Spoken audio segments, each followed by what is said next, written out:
The 2016 presidential campaign is now history. Republican nominee Donald Trump won a stunning victory over his Democratic opponent, and his party retains control of the House and Senate. So if you're looking for a place to get homework done, relax, maybe even just get your mind off the books for a while, Boco's living room could be just what you need to make it through your day. For Bobcat Update, I'm Sidney Bacerott. Clinton's speech was devoid of bitterness and seemed at times to be an attempt to inspire her supporters about the virtues of public service and of fighting for what they believed. Mr. Trump has been invited to the White House for a meeting with President Obama later this week to talk about the transition. Texas State students study, sleep, and relax at Boco's living room. It's open Monday through Friday, 7 a.m. to midnight. Boco's provides a comfortable atmosphere for those trying to get away from all the hustle and bustle on campus. The vibe and the ambiance here is comfortable. It would be more inviting for someone who maybe isn't comfortable in like the normal university setting. Even first-year students have discovered the benefits that Boco's has to offer.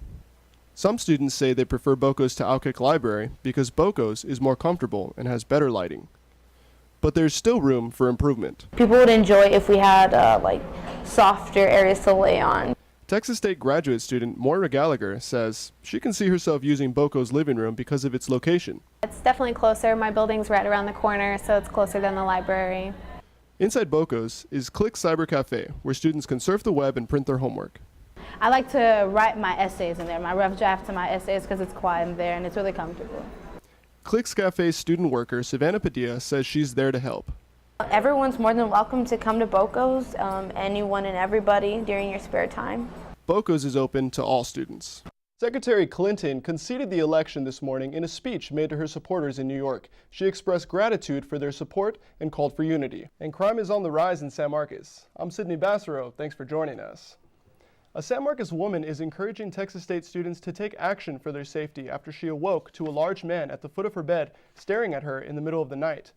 The University Star reported that Jordan Taco, a resident of Ella Lofts, woke up to her dog's growls when she realized she was being watched.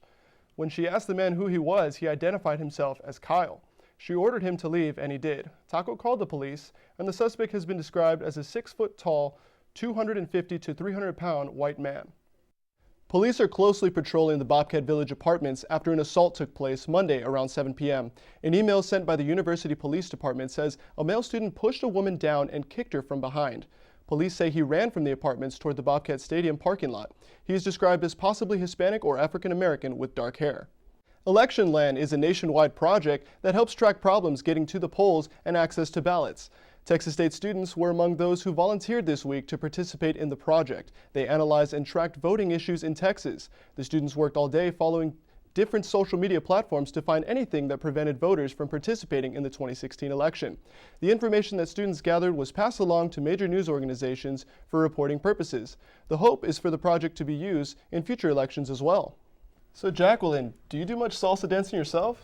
I've done a little bit here and there when I've traveled out the country. What about you?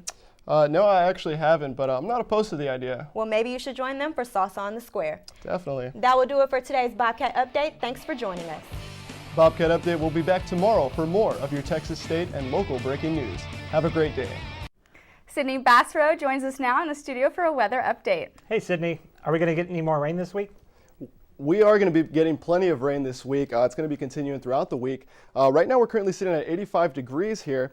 It's looking good, a little bit warmer than usual for this time of year, but hopefully we'll get to cool down here soon. If we look at Texas as a whole here, we've got Dallas, Austin, and Houston all sitting scattered throughout the 80s. We've got Houston at 87, and we've got El Paso at 79 here, and Amarillo up north with a cool 67 here. Brownsville taking in most of the heat at 91. Switching to United States here, we've got the east and west coast with cooler temperatures from the 60s here, ranging into low 70s here. We've got Seattle, Billings, and Denver are the first to experience the great fall weather here. Some cool weather they're having. And then we look at southeastern states and we see that they're all ranging from the 80s to low 90s here, leaving the Windy City at 63. Go Bears.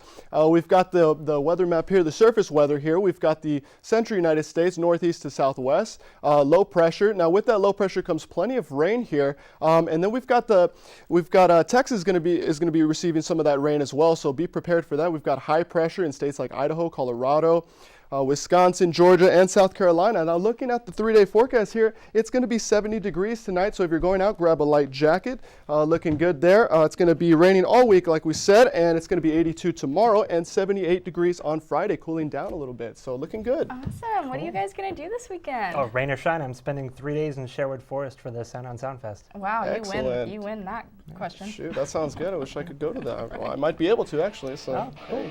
Thanks for the update, Sydney.